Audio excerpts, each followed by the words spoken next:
እግዚአብሔር ባሕረ ትዕግሥት ነው። እግዚአብሔር ምሕረቱ ቸርነቱ ብዙ ነው። ወገኖቼ ወደ እግዚአብሔር እንመለስ። ወደ አምላካችን እንምጣ። ወደ አባታችን ቤት እንምጣ። በሕይወት እንኖራለን። የተሻለውን ልብስ እንለብሳለን። ታመን የምንፈወሰው በእግዚአብሔር ቤት ነው። አጥተን የምናገኘው በእግዚአብሔር ቤት ነው። የተበላሸው ሕይወታችንን የሚስተካከለው በገንዘብ የማናገኘውን፣ በስልጣን የማናገኘውን፣ በዘመን ብዛት የማናገኘውን፣ በውበታችን ልክ የማናገኘውን ጸጋ የምናገኘው ከእግዚአብሔር ቤት ነው። ካንሰር ሰዎች ከካንሰር እየተፈወሱ ያሉት እኮ ሌላ ሆስፒታል አይደለም። እንጦጦ ኪዳነ ምሕረት እኮ ነው። ሸንኮራ ዮሐንስ እኮ ነው። አቡነ ሐራ እኮ ነው። ወገኖቼ ብዙ ሰው በሐኪም መዳን ያቃተውን እየዳነ ያለው፣ ብዙ ሰው በገንዘቡ መግዛት የማይችለውን እያገኘ ያለው በእግዚአብሔር ቤት ነው። በስመ አብ ወወልድ ወመንፈስ ቅዱስ አሐዱ አምላክ። ሰላም እግዚአብሔር ከሁላችን ጋር ይሁን። የተከበሩ አባታችን መላከመዊ ቆሞስ አባ ገብረ ሥላሴ ጠባይ የዚህ ጥንታዊ ታሪካዊ የበረከትና የድኅነት ገዳም አበምኔት፣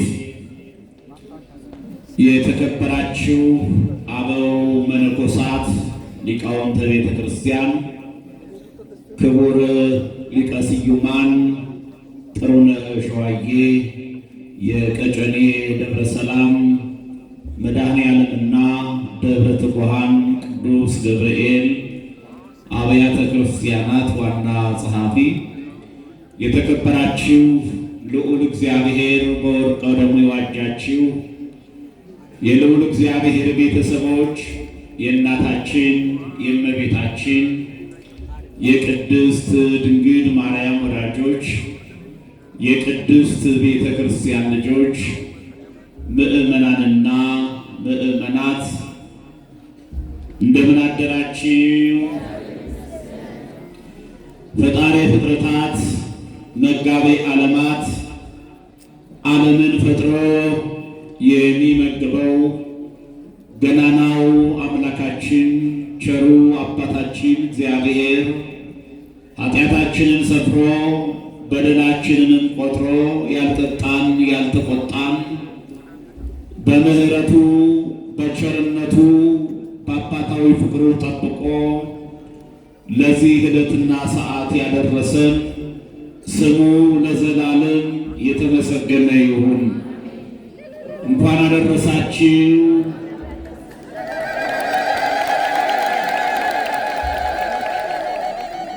የእናታችን የእመቤታችን የድንግል ማርያምን የቃል ኪዳን ወርሃዊ በዓል ለምናስብበት፣ ለምናከብርበት፣ ለምንባረክበት ለዚህ ዕለት ያደረሰን አምላካችን እግዚአብሔር የድንግል ማርያምን በረከቷን ጸጋዋን እንዲያሳደርብን በአማላጅነቷም እንዲጠብቀን በቃል ኪዳኗም እንዲያጸናን ቅዱስ ፈቃዱ ይሁንልን። በእውነት የተከበራችሁ ምእመናን እድለኞች ነን። የቀደሙ አባቶች በረከት ያልተለያት፣ የዚህ ዘመን አባቶች ጸሎትም ያጸናት ታላቋ ገዳማችን በእውነት ሰው እንዲህ በዚህ መልኩ ክብረ በዓል መስሎ ሁልጊዜ የእግዚአብሔር በረከት የእግዚአብሔር ምሕረት የእግዚአብሔር ቸርነት ሰፊ ስለሆነ ብዙ ነገር ስለተደረገልን ከተደረገልን አንጻር ነው እንዲህ እየጎረፍን እየመጣን ያለውና እናታችን ድንግል ማርያምን የሰጠን አምላክ ስሙ ለዘላለም የተመሰገነ ይሁን።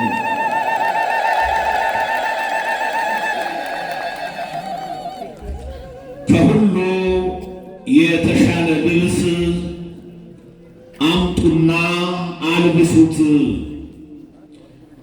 የጌታችን የአምላካችን የመድኃኒታችን የኢየሱስ ክርስቶስ ቅዱስ ወንጌል ከ72ቱ አርድእት አንዱ የሆነው ወንጌላዊው ቅዱስ ሉቃስ እንደጻፈው ምዕራፍ 15 ቁጥር 22 ላይ ያለ ኃይለ ቃል ነው። ከሁሉ የተሻለ ልብስ አምጡና አልብሱት። የምንማማርበት የትምህርታችን ርዕስ ነው።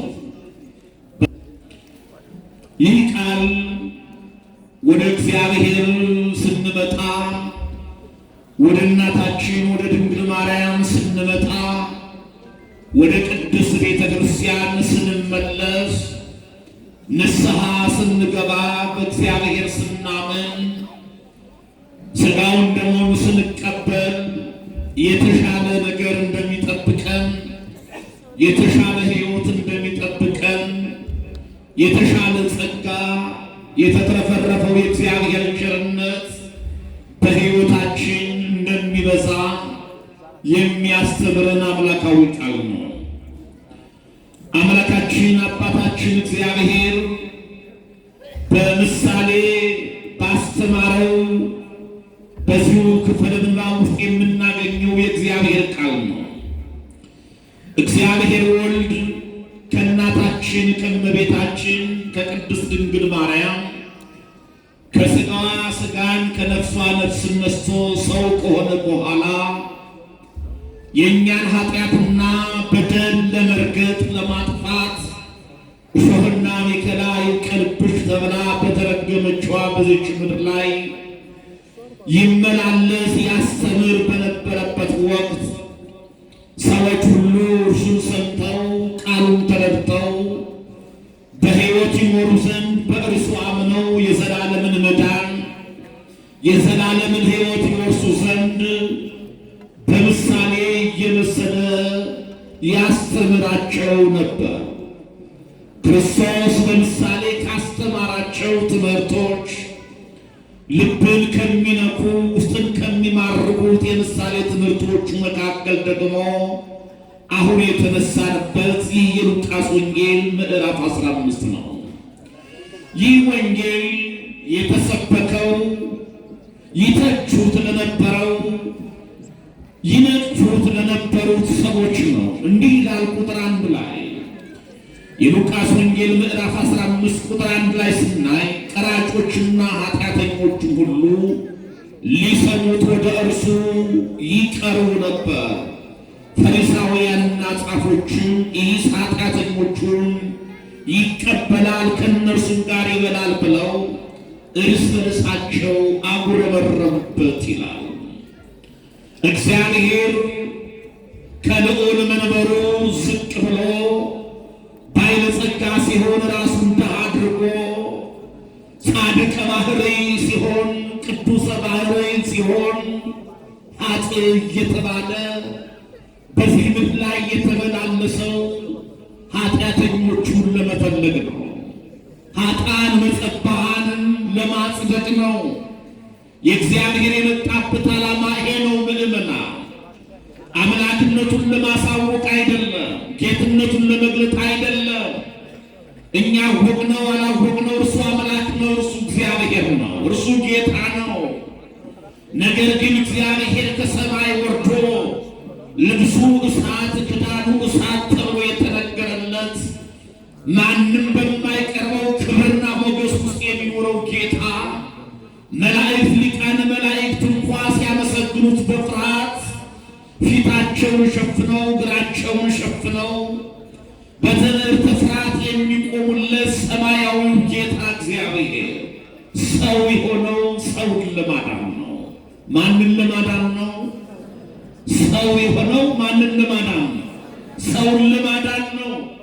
የበደለውን የሰውን ልጅ ኃጢአት የሠራውን የሰውን ልጅ የረከሰውን የሰውን ልጅ የተጎሳቆለውን የሰውን ልጅ ለመቀደስ ቅዱስ ባሕርይ የሆነው ጌታ እርሱ ሰው ሆነ። ክብርና ምስጋና ለእርሱ ይሁንለት። እኛን ለማዳን ሰው የሆነው ጌታ ኃጢአተኞችን በደለኞቹን እየፈለገ ያድን እንደነበር በመጽሐፍ ተጽፏል። እርሱ በየከተማው እርሱ በየመንደሩ ሁሉ ይዞር ነበር ይለናል መጽሐፍ። ክርስቶስ ይዞር ነበር ምእመናን፣ በየምኩራቡ በየከተማው ይዞር ነበር። የማቴዎስ ወንጌል ምዕራፍ 9 ቁጥር 35 ላይ እንዲህ ነው የሚለው፣ ኢየሱስም በምኩራቦቻቸው እያስተማረ የመንግሥትን ወንጌል እየሰበከ በሕዝብ ያለውን ደዌና ሕማም ሁሉ እየፈወሰ በከተማዎችና በመንደሮች ሁሉ ይዞር ነበር ይላል።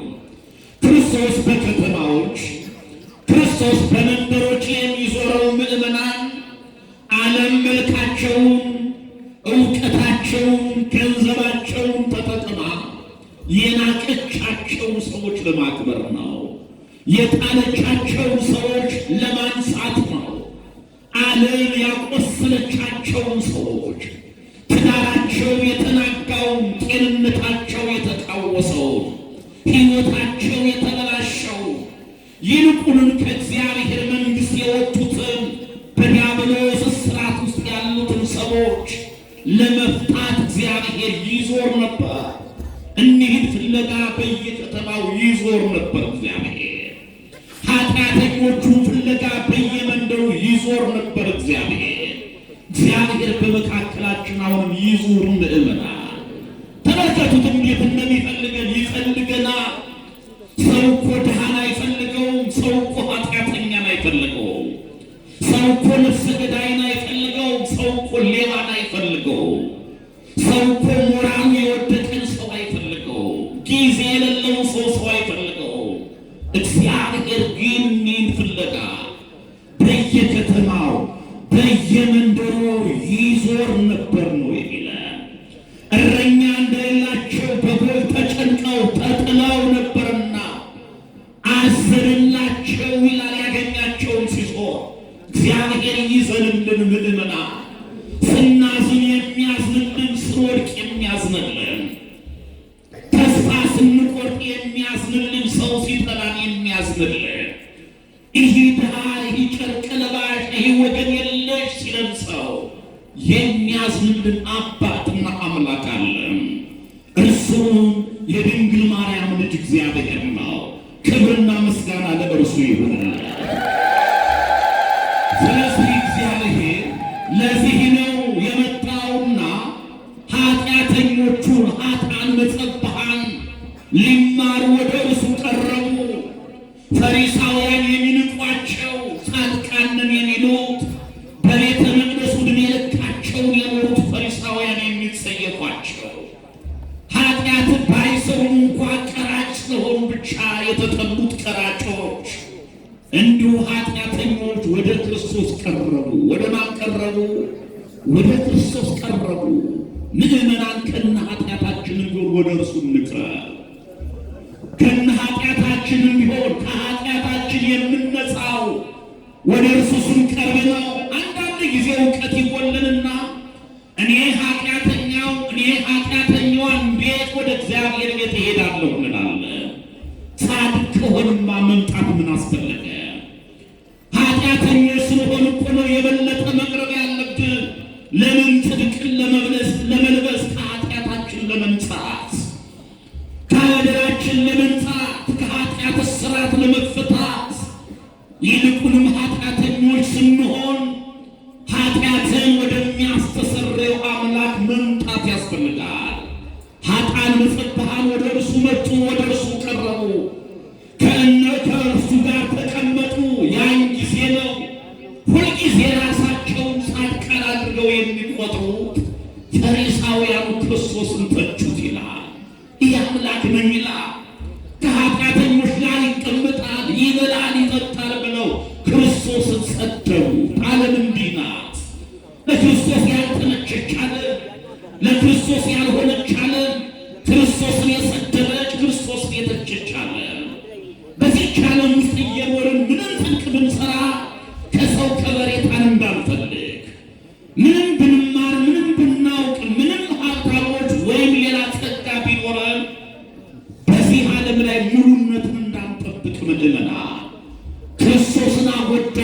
ተናገረችበት፣ ሰደበችው አለ።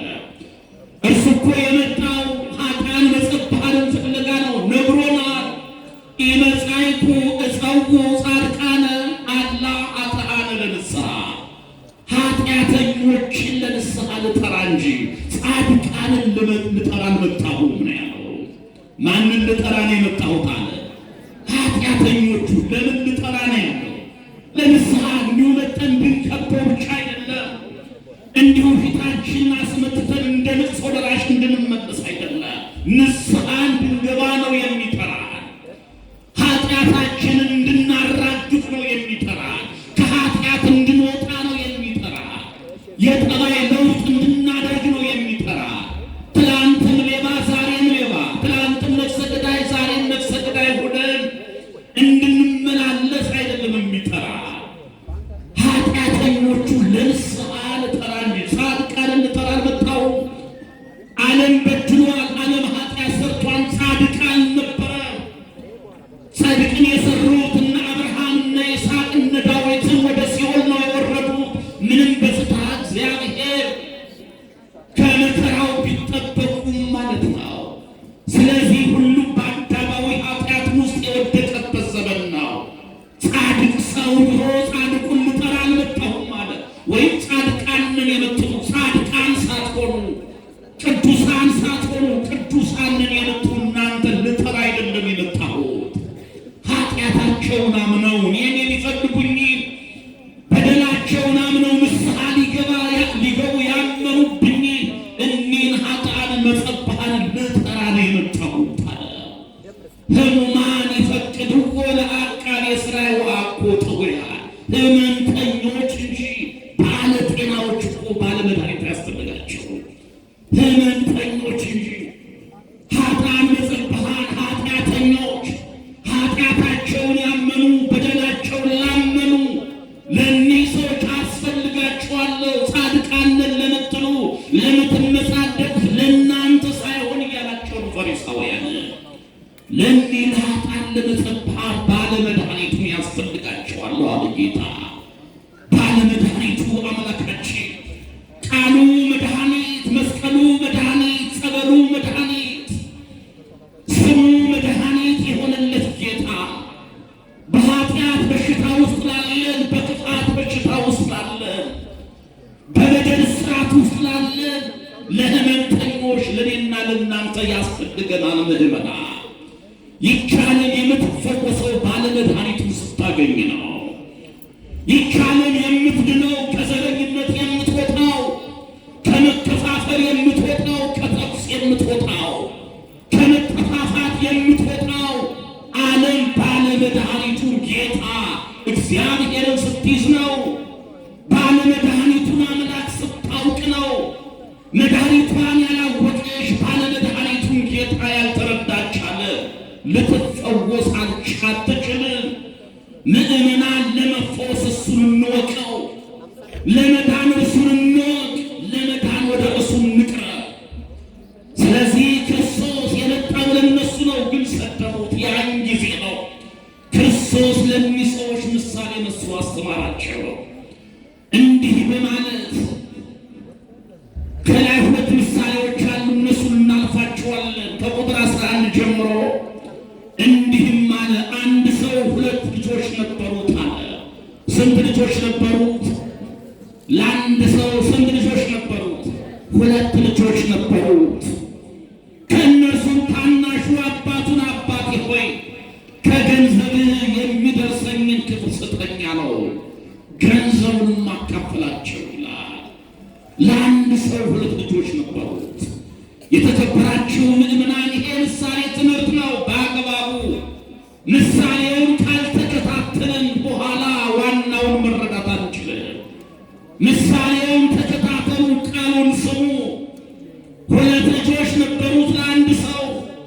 ከሁለቱ ልጆቹ መካከል ታናሹ ልጅ ወደ አባቱ ቀርቦ ድርሻዬን ስጠኝ አለው። የሚደርሰኝን ስጠኝ። ገና አባቱ ሳይሞት የአባቱን ውርስ ጠየቀ። እንዲህ አይነት ትውልድ አለ በዘመናችን። ውርስ ጠባቂ የሆነ ስራ ፈቶ ትምህርት ትቶ ውርስ የሚጠብቅ የአባቱን ቤት የእናቱን መኪና የሚመኝ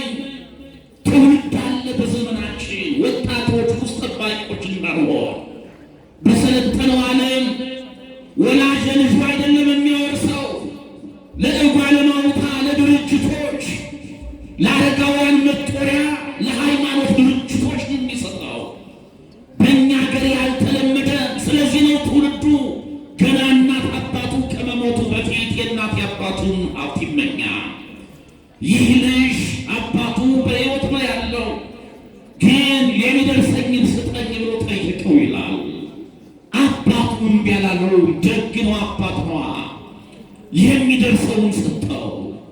ድርሻውን ይዞ ወደማያውቀው ሀገር ተሰደደ ይላል። ወደ ሩቅ ሀገር ሄደ።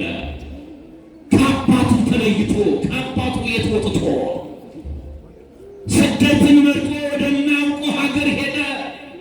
ወገኖቼ ከአባት መለየት ሞት ነው። ከሀገር መውጣት ውርደት ነው። ገንዘቡ ሊትረፈረፍ ይችላል፣ ሀብት ሊገኝ ይችላል። ግን የሀገር ሽታው፣ የቀየ ሽታው፣ የቤተሰብ ጨዋታው፣ የእናት ፍቅር፣ የአባት ፍቅር፣ የእናት ምክር፣ የአባት ምክር፣ በአባት በእናት ፊት መኖር ማደግ ደግሞ እርሱ አንድ ትልቅ ጸጋ ነው። ይናፍቃል። ይሄ ልጅ ከእውቀት ማጣት የተነሳ ከአባቱ ተለይቶ የአባቱን ገንዘብ ይዞ ወደማያውቀው ሀገር ተሰደደ።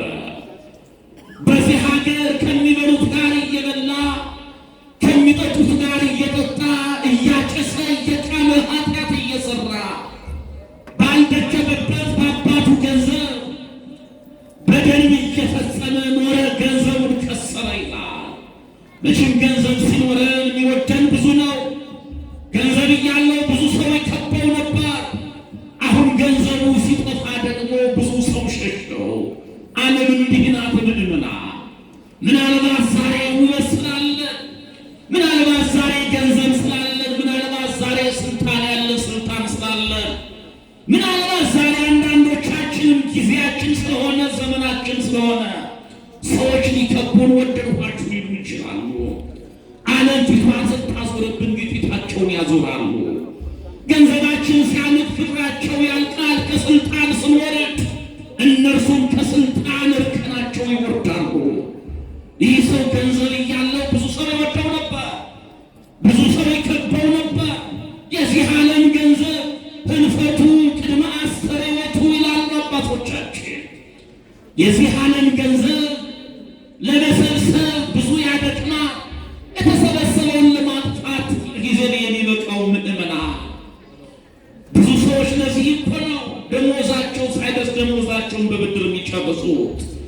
በደሞዝ ጊዜ ለዘይት መግዣ ለጤፍ መግዣ ሳይይዙ ወደ ቤታቸው የሚገቡ ብዙ ሰዎች አሉ በከተማችን ላይ።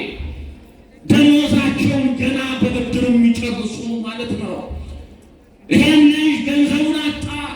ያን ጊዜ ነው ሰውን ማጣ፣ አይዞ ላይም ማጣ።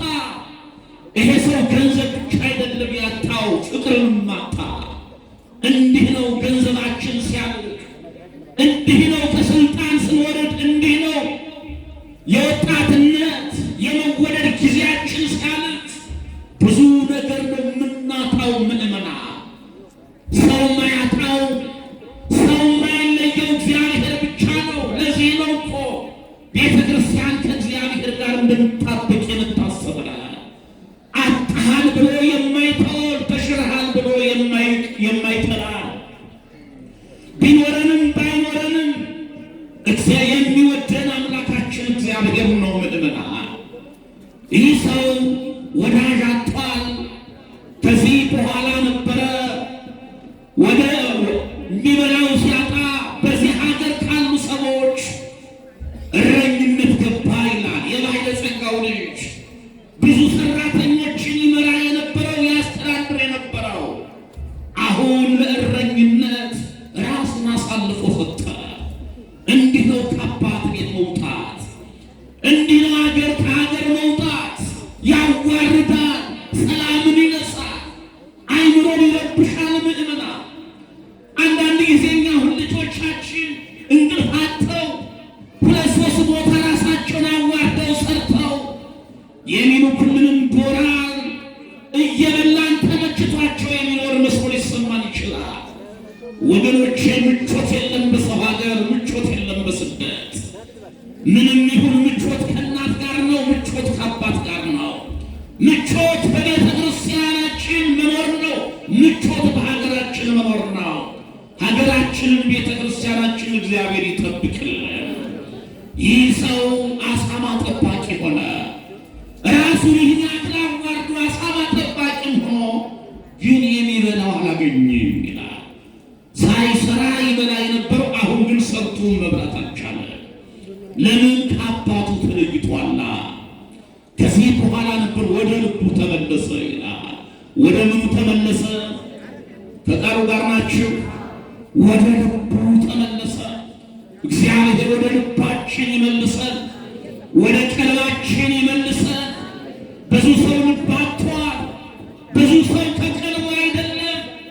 ለዚህ ነው ምእመናን ከልባችን ስላልሆንን እኮ ነው፣ ከቀልባችን ስላልሆንን እኮ ነው እርስ በርሳችን የምንባላው፣ የምንጣላው፣ የምንካሰሰው፣ አንዱ የሌላውን ስም የሚያጠፋው፣ አንዱ የሌላውን ታሪክ የሚያበላሸው፣ ከክርስትናችን የምንወጣው፣ ከመንፈሳዊ ሕይወት የምንርቀው፣ ከቤተ ክርስቲያን የምንወጣው፣ ከእግዚአብሔር የምንሸሸው ከልባችን ስላልሆንን። ከልቡ የሆነ ሰው ኃጢአት አይሠራ። ከልቡ የሆነ ሰው ከአባቱ ከእግዚአብሔር አይለይም። ይህ ሰው ወደ ልቡ ተመለሰና እንዴት አሰበ? በአባቴ ቤት የሚበላ እንጀራ እያለ ምግብ ተርፎ ከዚህ በረሃብ እሞታለሁን አለ። የአባቱን ቤት አሰበ። የአባታችን ቤት ትዝ ይበለን ምእመናን።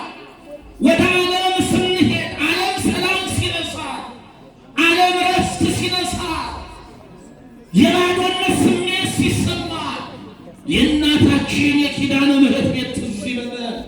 የአባታችን የእግዚአብሔር ቤት ትዝ ይበለን። ይሄ ሰው የአባቱ ቤት ትዝ አለው። እዚህ በረሃብ እሞታለሁን?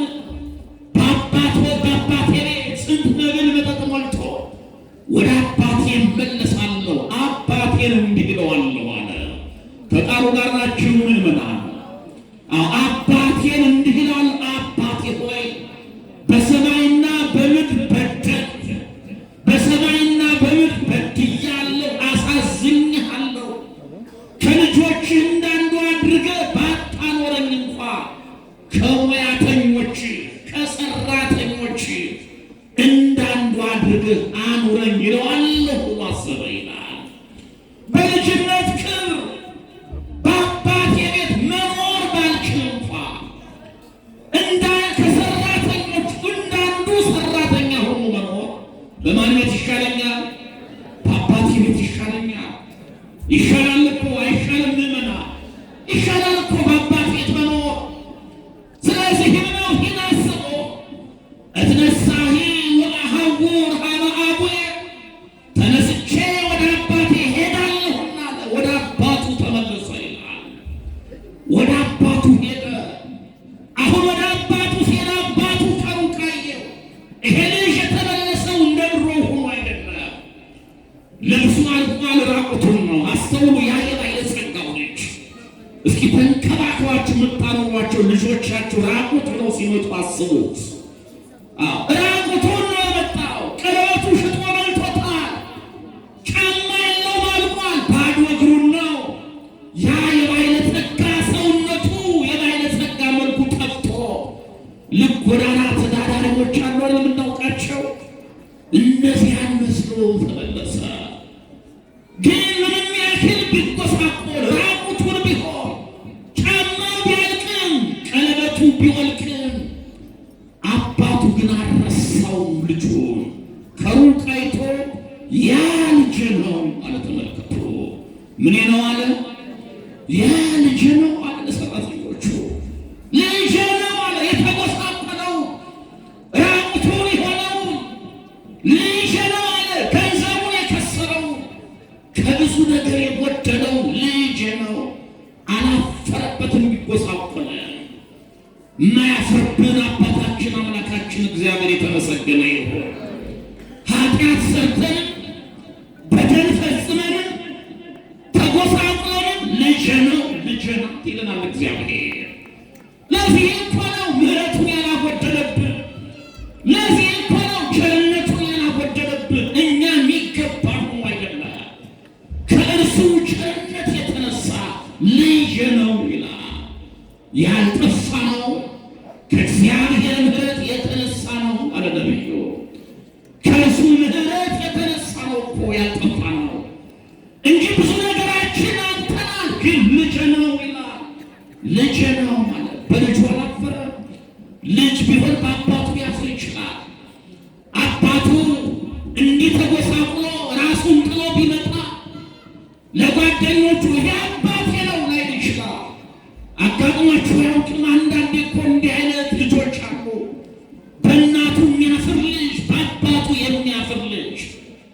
እናቱ ቂጣ እየጋገረች ደረቅ ወጥ እየቆላች ጠላ እየጠመቀች የሰው ቤት ሰራተኛ ሁና አስተምራው አንቱ አስብላው በእርሷ መልክ የእርሱ መልክ አለው። እርሷ መልኳን አጣ፣ ጤንነቷን አጣ፣ ውበቷን ተነጥቃ ልጇን ባለ ውበት፣ ልጇን ባለ መልክ፣ ልጇን ባለ እውቀት አድርጋው ትልቅ ሰው ሲሆን እናቴ ናት ብሎ ለማስተዋወቅ ያፍራል። ፊቷ ስለተጨማደደ መልኳ ስለጠቆረ። አባት ግን በልጇ ያፍርም፣ እናት ግን በልጇ አታፍርም። ስለዚህ ነው ይሄ ልጅ ነው አለ። ይሄ ልጅ ነው።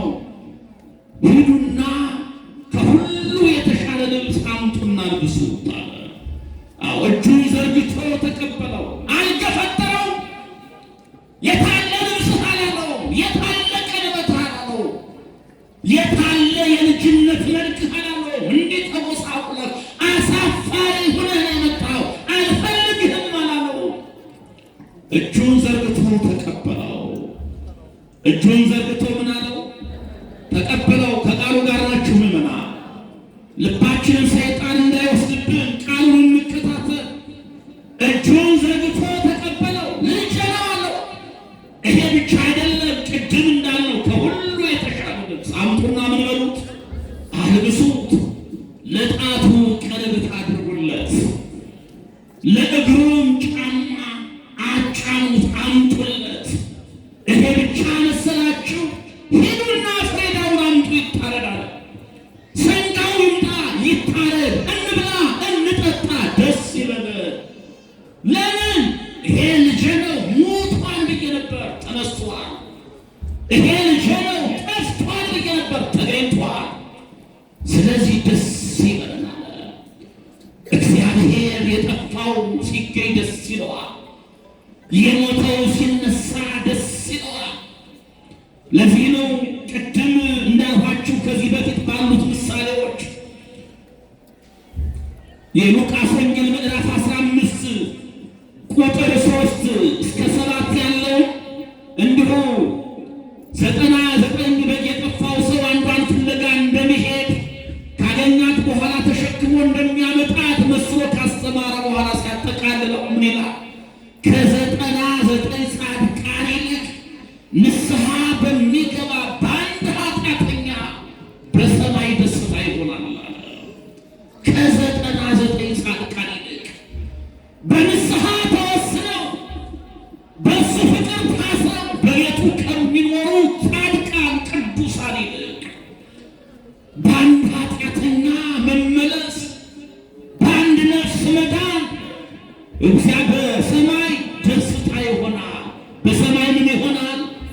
ደስታ ይሆናል።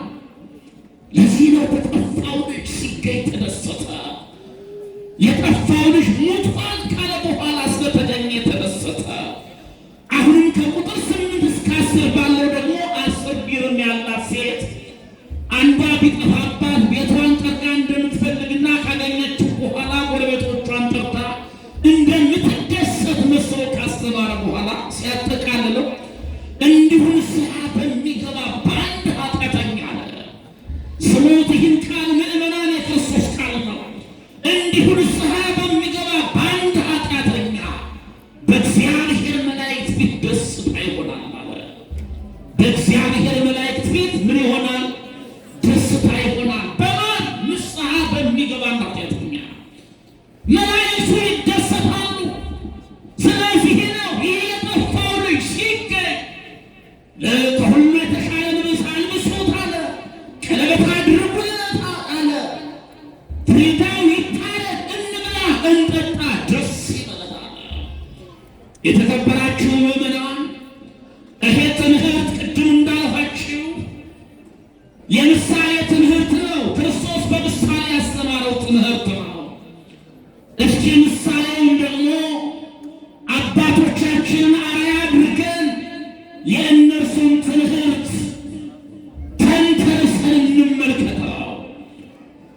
ያ የሁለቱ አባት ልጆች የተባለው የሁላችን አባት የኃጥአኑም የጻድቃኑም ፈጣሪ የዓለማት ፈጣሪ የዓለማት አስገኝ እግዚአብሔር ነው። ምዕመናን የሁላችን አባት እርሱ ነው። በጥንተ ተፈጥሮ የፈጠረን በኋላም ስንበላሽበት ኃጢአት ስንሰራ በደል ስንፈጽም በሐዲስ ተፈጥሮ የፈጠረን ከሞት ወደ ሕይወት የመለሰን ከውድቀት ያነሳን የተበላሸውን ሕይወታችን ያስተካከለልን የሁላችን አባት የድንግል ማርያም ልጅ መድኃኔዓለም ክርስቶስ ነው። ልጆቹ ያደረገን ጌታ ክብርና ምስጋና ለእርሱ ይሁንለት። የሁለቱ ልጆች አባት እርሱ ነው። ታናሹ ልጅ የተባሉት ኃጥአን ወጸባሃን ናቸው። ታላቁ ልጅ የተባሉት ዕድሜ ልካቸውን በቤቱ ይኖሩት የነበሩት ፈሪሳውያን ናቸው፣ ወይም ወልደ ዘበኩረ የሚላቸው እስራኤል ናቸው። ይህ ታናሹ ልጅ የአባቱን ሀብት አካፋይ ብሎ የአባቱን ሀብት ይዞ ወደ ሩቅ ሀገር ሄደ ነው ያለ። ኃጥአን ወጸባሃን ከአምልኮተ ጣዖት ከገቢረ ኃጢአት ተመልሰው እግዚአብሔርን አውቀው ከእግዚአብሔር ተወልደው በእግዚአብሔር ቤት መኖር ከጀመሩ በኋላ እግዚአብሔር የሰጣቸውን ልጅነታቸውን አክብረው ጸጋቸውን ጠብቀው በእግዚአብሔር ቤት ከመኖር ይልቅ ወደ ዓለም መሄዳቸውን ለመናገር ነው። ምዕመናን ወደ ዓለም መኮብለላቸውን ለመተረክ ነው።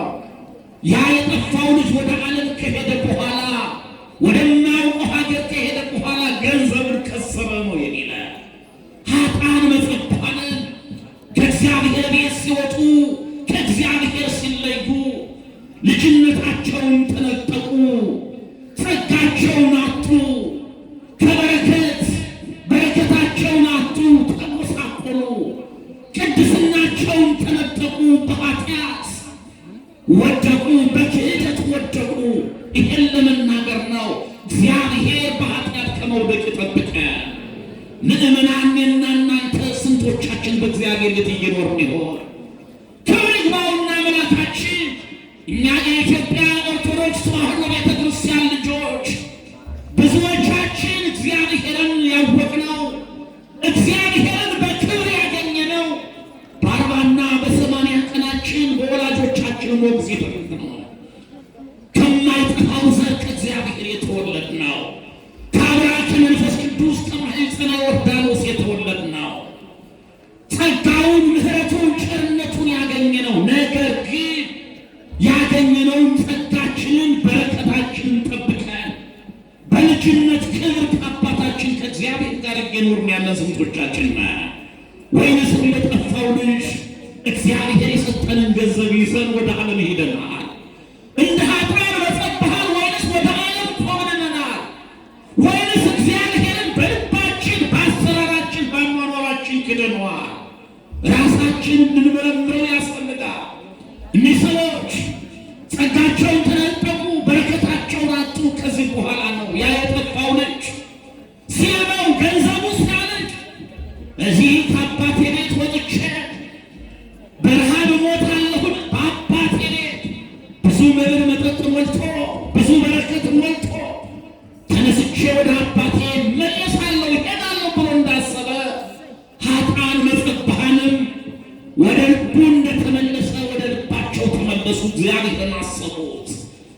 አሁን ንስሐ ለመግባት መወሰናቸውን ወደ እግዚአብሔር ለመመለስ መወሰናቸውን ለመናገር ነው። ምዕመናን በአባታችን በእግዚአብሔር ቤት ብዙ ትምህርት ታምራት ሞልቶ በአባታችን በእግዚአብሔር ቤት ጸጋው ተትረፍርፎ በዓለም ወድቀን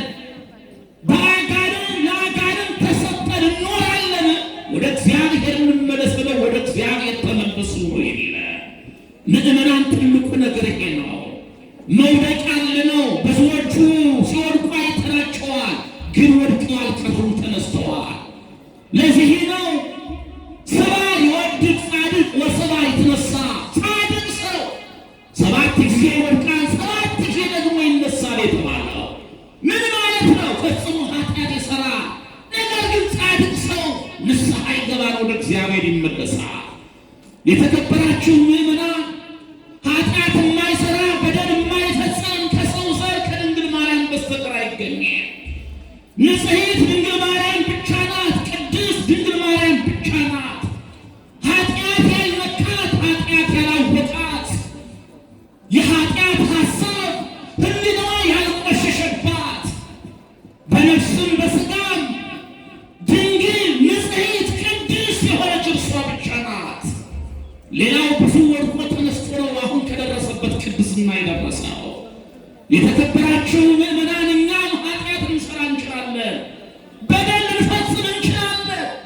ግን ፈጥኖ ንስሐ መግባት ያስፈልጋል። ወደ ልብ መመለስ ያስፈልጋል። ወደ እግዚአብሔር መመለስ ያስፈልጋል።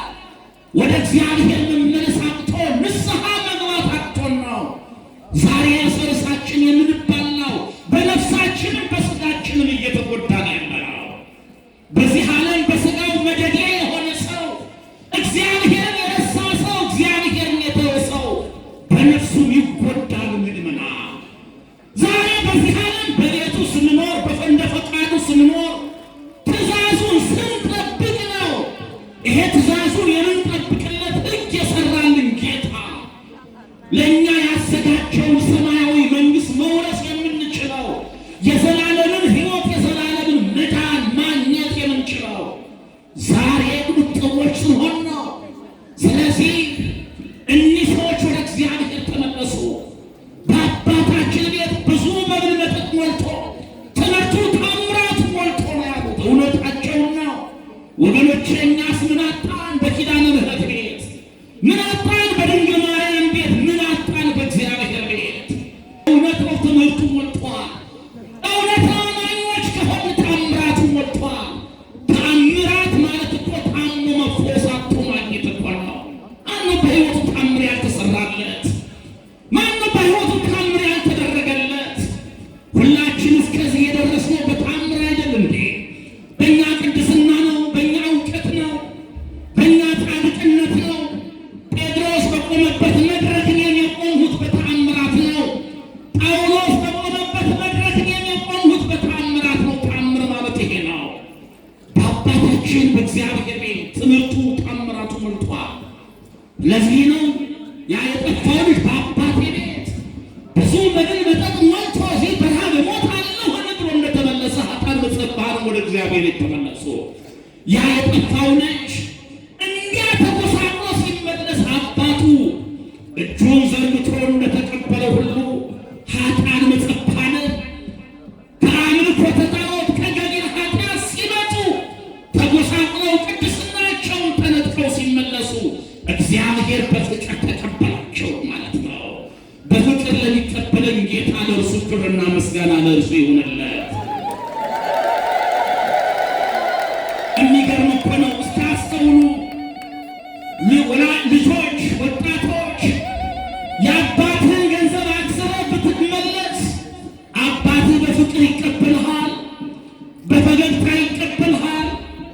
እስኪ ወላጆች ልጆቻችሁ ተጎሳቁለው እንዲህ ረክሰው እንዲህ ባዶ ራቁታቸውን ሆነው ቢመጡ አቅፋችሁ በፍቅር ትስሟቸዋላችሁ? እግዚአብሔር ግን የተጎሳቆሉትን ኃጢአት የሰሩትን ጣዖት ያመለኩትን ማለት እኮ ነው። ነፍስ የገደሉትን ማለት እኮ ነው። ስራኞቹን መተተኞቹን ማለት እኮ ነው። ጠንቋይ ቤት የሄዱትን የሰውን ሕይወት የሰውን ታሪክ ያበላሹትን ማለት እኮ ነው። ወደ እርሱ ሲመለሱ ግን በፍቅር ተቀበላቸው። በምን ተቀበላቸው? በፍቅር ተቀበላቸው። አቅፎ ሳላቸው። ለዘመፃ ሀዲየ እይሰድዶ ወእያወሱ አፋ። ምዕመናን እንኳን እኔና እናንተ በደሙ የተዋጀን በስሙ ለዚህ እኮ ነው ኑና እንዋቀስ ይላል ጌታ እግዚአብሔር አለ ነቢዩ። ኃጢአታችሁ እንዳለላ ብትሆን እንደ አመዳይት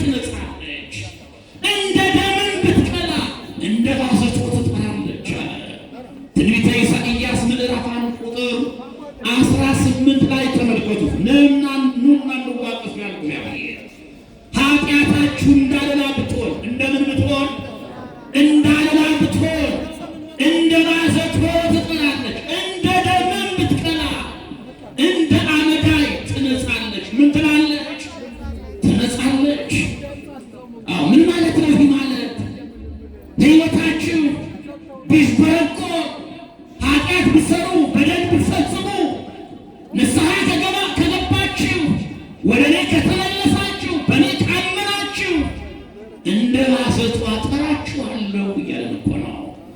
ባዘቱ ታውቃላችሁ እናቶች፣ እህቶች፣ ጥጥ ፍሬው የወጣለት ቆሻሻው የተለቀመለት ወተት የሚመስል ነጭ ጥጥ ነው እሱ። ደስ ይል እናቶቻችን። አዎ መጀመሪያ ጥጥ ፍሬውን ያወጡታል። አዎ የተለያየ ሂደት አለው። ያባዝቱታል፣ ይነድፉታል። ያ ደስ ይላል። የእናንተን ሕይወት ልክ እንደዚያ ይጠራል ነው። እንደ ደምን ብትቀላ እንደ አመዳይ አነጻችኋለሁ ማለት ሕይወታችሁ ቢረክስ ቢበላሽ መንፈሳዊ ሕይወታችሁ እንደ አመዳይ አነጻችኋለሁ። ምን እላችኋለሁ? አነጻችኋለሁ። እንደ አመዳይ ሊያነጻን እንደ ባዘቶ ሊያጠራን የታመነ አምላክና አባት አለን። እንደ አመዳይ ሊያነጻን እንደ ባዘቶ ሊያጠራን የሚችል እጅግ ፍቅሩ የበዛ ምንም ያክል ብንጎሳቆል ምንም ያክል ኃጢአተኞች ብንሆን ንስሐ ከገባንና ወደ እሱ ከቀረብን ይቅር ሊለን የታመነ አምላክ አለን። ስለዚህ እያንዳንዳችን እንደ ጠፋው ልጅ ወደ አባታችን እንመለስ። ወደ ማን እንመለስ? ወደ አባታችን እንመለስ። አባት አለ። እንደ አመዳይ ሊያነጻ የሚችል እንደ ባዘቶ ሊያጠራ የሚችል አምላክ አለን፣ አባት አለን። ደስ ይበላችሁ ምዕመናን። ከኛ የሚጠበቀው እንደ ቅዱስ ዳዊት አንጻኝ ማለት ምን ማለት ምን በላይ አንጻኝ። መዝሙረ ዳዊት መዝሙር 50 ከቁጥር 1 ጀምሮ ተመልከቱት ምዕመናን። አቤቱ እንደ ቸርነትህ መጠን ማረኝ አለ። እንደ ምሕረትህ ብዛት መተላለፌን ደምስስ። ከበደሌ ፈጽሞ እጠበኝ ከኃጢአቴም አንጻኝ አለ። ከበደሌ ፈጽሞ እጠበኝ። አንተ ማንጻት፣ አንተ ማጠብ፣ አንተ መቀደስ ትችላለህ። ከበደሌ ፈጽሞ እጠበኝ ከኃጢአቴም አንጻኝ። ምን በለኝ? ከኃጢአቴም አንጻኝ። ምዕመናን እንዲሁ ሥጋዊ ችግራችን እንዲፈታ ብቻ ከሆነ የመጣነው ተሳስተናል። ወደ እንጦጦ ኪዳነ ምሕረት እንዲህ የጎረፍነው ሥጋዊ ችግራችን ቁሳዊ ፍላጎታችን ብቻ እንዲሟላ ከሆነ ተሳስተናል። ታጥበን መመለስ አለብን እንጂ ከኃጢአታችን ከበደላችን ነጽተን መመለስ መቻል አለብን። በእግዚአብሔር ዕቅድ መቀመጥ መቻል አለብን። ምዕመናን ዛሬ አንጻኝ እንበለው፣ እጠበኝ እንበለው፣ በሂሶጵ ብርጭን እነጻማለሁ እንበለው፣ ንጹሕ ልብን ፍጠርልኝ እንበለው እንጂ ዛሬማ ተጎሳቅለን መጥተን ተጎሳቅለን መመለስ የለብንም። ከነ ኃጢአታችን መጥተንማ ከነ ኃጢአታችን መመለስ የለብንም። ከነ በደላችን መጥተንማ በደላችን ተሸክመን መመለስ የለብንም። አዲስ ልብስ መልበስ መቻል አለብን። የተሻለውን ልብስ ለብሰን ነው መመለስ ያለብን። እኒህ ሰዎች በፍቅር ተቀበላቸው። ከዚህ በኋላ ከሁሉ የተሻለውን ልብስ ምን በሉና ልብሱት ነው ያለው። አምጡና ልብሱት አለ። ርዕሳችንም ይሄ ነው። ከሁሉ የተሻለውን ልብስ ምንድን ነው? ልብስ ሃይማኖት ነው። ቀለበት የተባለው ልጅነት ነው። እንዲሁም ጫማ የተባለው ምግባር ነው፣ ክብር ነው። ምዕመናን ይሄ ልጅ ሃይማኖቱን፣ ልጅነቱን፣ ክብሩን፣ በረከቱን አጥቶ ነበረ። አሁን ግን ወደ እግዚአብሔር ሲመለስ ሃይማኖቱ ጸናለት፣ ልጅነቱ ተመለሰለት፣ ክብሩ ተመለሰለት። ከሁሉ የተሻለ ልብስ አልብሱት የተባለው ከሁሉ የተሻለ ልብስ፣ የተሻለ ጸጋ ወደ እርሱ ስንመለስ የተሻለ ሕይወት፣ የተሻለ በረከት ይጠብቀናል። ወደ ማን ስንመጣ? ወደ እግዚአብሔር ስንመጣ የተሻለ ልብስ ይጠብቀናል። ልብስ ስንባል የለበስነው ትዝ እንዳይለን፣ ሱፋችን ትዝ እንዳይለን፣ ቀሚሳችን ትዝ እንዳይለን፣ የሐር ልብስ ትዝ እንዳይለን፣ የቱርኩን ሱፍ ትዝ እንዳይለን። ልብስ የተባለው ክብር ነው። ልብስ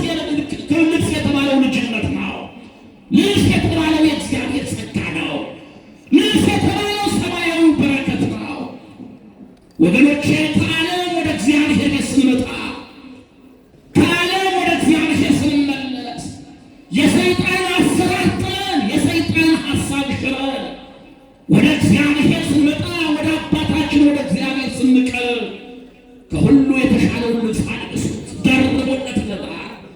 አቤት አሁን ምናልባት ስላላወቅነው ስላልተረዳን እንጂ እግዚአብሔር በእያንዳንዳችን ትከሻ ላይ የተሻለ ልብስ እየጣለብን ነው እኮ ምእመናን። በእናቱ በድንግል ማርያም አማላጅነት በእርሷ ቃል ኪዳን የተሻለውን የሐር ልብስ ጸጋውን፣ በረከቱን፣ ምሕረቱን በትከሻችን ላይ እግዚአብሔር እያለበሰን ነው፣ እያርከፈከፈብን ነው። ክብርና ምስጋና ለእርሱ ይሆንለት። ልብሱ ብቻ አይደለም፣ ቀለበቱ ብቻ አይደለም፣ ጫማው ብቻ አይደለም። ሄዱና ፍሪዳው ይምጣ ይታረድ አይደል ያለው? ፍሪዳ የተባለው ትምህርቱ ታምራቱ ነው። በእግዚአብሔር ስናምን በእግዚአብሔር ቤት መኖር ስንጀምር ተመልከቱ፣ እግዚአብሔር በተለያየ ነገር ያስተምረናል። እግዚአብሔር በሕይወታችን ታምር ያደርግልናል። ቅድም ብያችኋለሁ ስለ ታምር። ታምር ማለት ምትሃት ማሳየት አይደለም።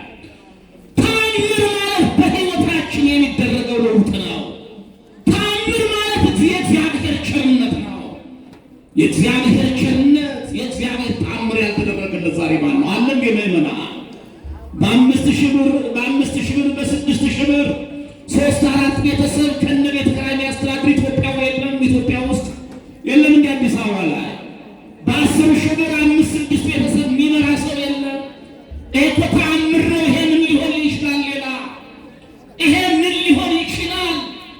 ሰዎች ብዙ ገንዘብ እያስገቡ ተቸገርን በሚሉበት ዘመን 100,000 ብር 200,000 ብር አልበቃቸው ባለበት ዘመን በ5,000 በ6,000 ብር የሚኖረው ኢትዮጵያዊው ድሃ ታምር ካልሆነ የእግዚአብሔር እጅ ካልሆነ በስተቀር የድንግል ማርያም ቃል ኪዳን ካልሆነ በስተቀር ሌላ ምን ሊሆን ይችላል?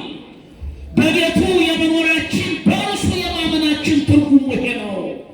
በረከቱ ታምራቱ ይሄ ነው። ምእመናን ፍሪዳው ይታረድ፣ ትምህርቱ ታምራቱ ይደረግላቸው ነው። ስለዚህ ምእመናን እናጠቃለው ትምህርታችን። የጠፋው ልጅ መጀመሪያ ከአባቱ ተለይቶ ኮበለለ። በኋላ ግን ሲቸገር ወደ አባቱ ተመለሰ። ብዙ ጊዜ እኛም ወደ እግዚአብሔር የምንመለሰው ሲቸግረን ነው። የምንጸልየው ሲቸግረን ነው። ግን ሲቸግረን ብቻ አይደለም ጸሎተኞች መሆን ያለብን። ግን ስንጨነቅ ብቻ አይደለም ንስሐ መግባት ያለብን። ስንታመን ብቻ ግን አይደለም እጃችን መስጠት ያለብን። በጤንነት ዘመን ከነ ጤናችን፣ በሀብት ዘመን ከነ ሀብታችን፣ ከነ ጉልበታችን ወደ እግዚአብሔር እንምጣ። እጃችን ለእግዚአብሔር እንስጥ። ወደ አባታችን ወደ እግዚአብሔር እንመለስ። ብንችል ከነ ጽድቃችን ከነ ቅድስናችን በቤቱ እንኑር። ካልቻልን ደግሞ ከነ ኃጢአታችንም ቢሆን ወደ እግዚአብሔር እንምጣ። ከነ በደላችንም ቢሆን ወደ እግዚአብሔር እንመለስ። እግዚአብሔር ከኃጢአት ያነጻን የታመነ አምላክ ስለሆነ፣ እግዚአብሔር ከበደል ያነጻን የታመነ አምላክ ስለሆነ ትንቢተ ሕዝቅኤል ምዕራፍ 18 ቁጥር 20 ጀምሮ ያለውን ነግራችሁ ትምህርቴን አጠቃልላለሁ። እንዲህ ይላል፣ ኃጢአተኛው ይላል ካደረጋት ኃጢአት ሁሉ ቢመለስ፣ ትእዛዜንም ሁሉ ቢጠብቅ፣ ፍርድንና ቅን ነገርን ቢያደርግ ፈጽሞ በሕይወት ይኖራል እንጂ አይሞትም ይላል። ኃጢአተኛው እንደ ጠፋው ልጅ ከበደሉ ከኃጢአቱ ቢመለስ፣ ኃጢአተኛው ነፍሰ ገዳዩ በደለኛው ከኃጢአቱ ከበደሉ ተጸጽቶ ወደ እኔ ቢመለስ በሕይወት ይኖራል እንጂ አይሞትም። ምን አይልም አለ? ምን ይላል አለ? አይሞትም። አይዟችሁ፣ አይሞትም፣ አትሞትም ተብለናል። ምእመናን በአይምሯችን የሚመላለስ ውስጣችንን እረፍት የነሳን ኃጢአት አለ። እኛና እግዚአብሔር የምናውቀው ይምረን ይሆን እያለ አንዳንድ የምንጠራጠርበት ይቅር ይሆን የምንለው ኃጢአት አለ። ወደ እኔ ከተመለሰ ኃጢአተኛው በኃጢአቱ አይሞትም ማለት እግዚአብሔር። አዎ ካመነ ኃጢአቱን ንስሐ ከገባ አይሞትም ማለት እግዚአብሔር። አይሞትም፣ ፈጽሞ አይሞትም፣ በሕይወት ይኖራል እንጂ የበደለው በደል ሁሉ አይታሰብበትም። በሰራው ጽድቅ በሕይወት ይኖራል እንጂ። በእውኑ ኃጢአተኛ ይሞት ዘንድ እፈቅዳለሁን? ይላል ጌታ እግዚአብሔር። ተመልከቱ። ኃጢአተኛ ይወሰን፣ በደለኛ ይወሰን እፈቅዳለሁን ይላል ጌታ እግዚአብሔር። ከነ ኃጢአታችን እንድንሞት አይወድም ጌታ። ከነ በደላችን እንድንሞት አይወድም አምላካችን። የሞተው እኮ ከኃጢአት ያነጻን ነው። የሞተው እኮ ያድነን ነው። የሞተው እኮ ሞታችንን እኮ ነው። ሞት የሚገባው ኃጢአተኛ እኮ ነው። ሞት የሚገባው ነፍሰ ገዳይ እኮ ነው። ሞት የሚገባው እኮ በደል የፈጸመ ሰው ነው። እኛ የሚገባን ሞት በእኛ ተገብቶ እርሱ የሞተው ስለኛ የሞተው በሞቱ ሞታችን የደመሰሰው ሙታን የሆነዎቹን እኛን ከሞት ለማዳን ነው። ስለዚህ ኃጢአተኛ ይወሰን አልፈቅድም ይላል እግዚአብሔር።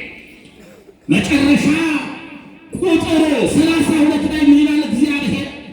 የሟቹን ሞት አልፈቅድምና ይላል ጌታ እግዚአብሔር። ስለዚህ ተመለሱና በሕይወት ኑሩ። የሟቹን ሞት አልፈቅድም አልወድምና ይላል ጌታ እግዚአብሔር። ስለዚህ አለ ተመለሱና በሕይወት ኑሩ። የተሻለ ልብስ ማይፈልግ ሰው አለ እንዴ? አሁን የተሻለ በከተማው ላይ የሆነ ልብስ ቢመጣ እሱም መድረስ የሚጠላ ሰው አለ? በተለይ እህቶች እንዴ 30 ሺህ ፎር አይደል የምታሰፉት? አንድ ቀን አንዱን። አዎ መስቀያው ባማረው ቦታ ላይ ያማረውን ልብሱ ባያችሁ ቁጥር ልብሱ የምታሰፉ አይደላችሁ? ወንዶች እንደዚህ አይደለም እንዴ? እንደዚያ እኮ የተሻለ ነው የምንለው ነገር ለመልበስ፣ የተሻለ ነው የምንለው ነገር ለማግኘት የምንጥር ሰዎች በመንፈሳዊ ሕይወታችንም የተሻለ ልብስ አለ፣ የተሻለ እግዚአብሔር ጸጋ። ስለዚህ ይህ ጸጋ እንዲሆንልን፣ ይሄ በረከት እንዲበዛልን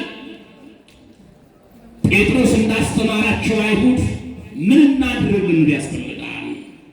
የሐዋርያት ሥራ ምዕራፍ 2 ስንማረው ሰንብተናል። ቅዱስ ጴጥሮስ እናንተ ንቃችሁ የገደላችሁት ኢየሱስ ክርስቶስ ሞትን ድል አድርጎ ተነስቷል ብሎ ሞቱን፣ ትንሣኤውን፣ ዕርገቱን ከተረከላቸው በኋላ የእነርሱን አለማመን የእነርሱን ከንቱነት ከነገራቸው በኋላ ወሰሚዖሙ ዘንተ ተከስተ ልቦሙ፣ ይሄን ሲሰሙ ልባቸው ተነካ ይላል። ወይቤልዎሙ ለጴጥሮስ ወለቢጹ ሐዋርያት፣ ጴጥሮስና ሐዋርያትን ምን ተንግበረ ኀበየነ፣ ወንድሞቻችን ሆይ ምን እናድርግ አሏቸው። ቅዱስ ጴጥሮስ ምናላቸው ታዲያ? ነስሑ ወእመኑ ኩልክሙ በስሙ ለኢየሱስ ክርስቶስ ወይትሐደግ ለክሙ ኃጢአተክሙ ወትነሥኡ ጸጋሁ ለመንፈስ ቅዱስ። በክርስቶስ አምናችሁ ንስሐ ግቡ፣ አምናችሁ ተጠመቁ። ወይትሐደግ ለክሙ ኃጢአተክሙ፣ ኃጢአታችሁ ይሰረያል። ወትነሥኡ ጸጋሁ ለመንፈስ ቅዱስ፣ የመንፈስ ቅዱስን ስጦታ ታገኛላችሁ ነው ያለው። የተሻለው ልብስ ይሄ ነው። የተሻለው ልብስ የመንፈስ ቅዱስ ጸጋ ነው። የተሻለው ልብስ ቤተክርስቲያን የምታንቆላጥፈን ክርስቶስ የሚያለብሰን በእሱ አምነን ንስሐ ገብተን ሥጋውን ደሙን ስንቀበል የምንጎናጸፈው የሚደረብልን ካባ፣ የሚያጎናጽፈን ቀሚስ ሌላ አይደለም፣ የመንፈስ ቅዱስ ስጦታ ነው። የመንፈስ ቅዱስ ጸጋ ነው። የእግዚአብሔር ጸጋ ሲፈስ በሕይወታችን በፍቅር መኖር እንጀምራለን። የእግዚአብሔር ጸጋ ሲፈስ በሕይወታችን ያለን ይበቃኛል ማለት እንጀምራለን። የእግዚአብሔር ጸጋ ሲፈስ በሕይወታችን ራሳችን መግዛት እንጀምራለን። በእግዚአብሔር ስናምን ይህን ዓለም እንቃለን። ዓለም አያጓጓንም፣ ዓለም አይማረከንም። ዛሬ ለብዙ ነገር የምንበረከከው፣ ለብዙ ነገር የምንወድቀው፣ የምንነሳው እግዚአብሔርን አምነን ወደ እግዚአብሔር መምጣት መቅረብ ስላልቻለ ነው። ስለዚህ የተከበራችሁ ምዕመናን፣ የእናታችን የድንግል ማርያም ልጆች በእውነት እግዚአብሔር ይክበር ይመስገንና ድንግል ማርያምን የቃል ኪዳን እናት አድርጎ በመስቀሉ ሰጥቶና ቃል ኪዳኗ አልተለየንም። በእርሷ ቃል ኪዳን፣ በእርሷ አማላጅነት ቤታችን፣ ኑሯችን፣ ትዳራችን እየተባረከ ነው። ነገር ግን የእግዚአብሔርን ቸርነት አምነን ደግሞ በሰማያዊ ሕይወታችን መንግሥቱን ለመውረስ እርሷ ባለችበት ለመኖር፣ አባታችን ባለበት ለመኖር፣ ዛሬ እርሱ ባለበት ፈቃዱን እየፈጸመን በቤቱ ልንኖር ያስፈልጋል። የአምላካችን የእግዚአብሔር ቸርነት፣ የእናታችን የእመቤታችን የቅድስት ድንግል ማርያም አማላጅነት፣ የቅዱሳን ሁሉ ምልጃና ጸሎት ረድኤትና በረከት ከሁላችን ጋር ይሁን። ያስተማረን የመከረን የተናገረን ጌታ በቃሉ እንዲያጸናን ለሥጋው ለደሙ እንዲያበቃን ቅዱስ ፈቃዱ ይሆንልን። የእናታችን የቅድስት ድንግል ማርያም አማላጅነት የቅዱሳን ሁሉ በረከት አይለየን። እንኳን ደስ አላችሁ፣ እንኳን መጣችሁ ወደዚህ ቦታ። እኔ በጣም ገርሞኛል። እንዲሁ በጾመ ፍልሰታ ብቻ ነበር አልፎ አልፎ መጣ የነበረውና በወሩ እንዲህ ይሆናል ብዬ አስቤ አላውቅም። ለካ ሁል ጊዜ እንዲህ ነው። ለካ የእናታችን ቤት ሙሉ ነው። ለካ እግዚአብሔር የሰማይ ደጅ አለው። ይህን ቦታ የሰጠን፣ ይህን ቦታ የባረከልን፣ የእናታችንን ስም የእናታችንን ቃል ኪዳን በዚህ ቦታ ያከበረ ያነገሰ ጌታ አሁንም ስሙ ለዘላለም የተመሰገነ ይሁን። የተከበራችሁ ምዕመናን፣ ገዳሙ በብዙ ልማት ውስጥ እንደነበረ እንዳለ መረጃው አለኝ። በእውነት ክቡር አባታችን መላከማዊ ቆሞስ አባ ገብረ ሥላሴ ጠባይ ያዩትን ከዚያው ፊት ለፊት የሚናገሩ የሚያርሙ የእውነት አባት ናቸው። ወደኋላ መጥፎ ነገር የላቸውም። ወደኋላ የሚናገሩት ነገር የላቸውም። አንድ ጥሩ ክርስቲያን የሚኖረው ኑሮ የሚኖሩ የእውነት አባት ናቸው። የወንጌል ልብ ነው ያላቸው። ይሄ ገዳም ብዙ ልማት ውስጥ እንዳስገቡት ብዙ ስራ እየተሰራ እንደሆነ ገዳማውያኑ በየቦታው ሳገኛቸው ሁሌ ይናገራሉ። ስለዚህ የሚነግሩን ይሄን አድርጉ የሚሉት የሚቀሰቅሱት ገዳሙ በልማት እንዲያድግ፣ አባቶች እንዳይፈልሱ፣ ለጸሎት እንዲተጉ፣ ለእኛ እንዲማልዱ፣ እንዲሁም ገዳሙ የሀገር በረከት ስለሆነ ክብሩን ጠብቆ እንዲኖር ነውና እኛም እንድንጸድቅ እንድንባረክ ነውና አባታችን ቆሞሱ የሚሰጡንን ቃል ተቀብለን አቅሙ ያለን ሁሉ እግዚአብሔር በሰጠን ልክ እግዚአብሔርን እንዳገለግለው ይገባል። እግዚአብሔር ለዚያ እንዲያበቃን ቅዱስ ፈቃዱ ይሁንልን። ይቆየ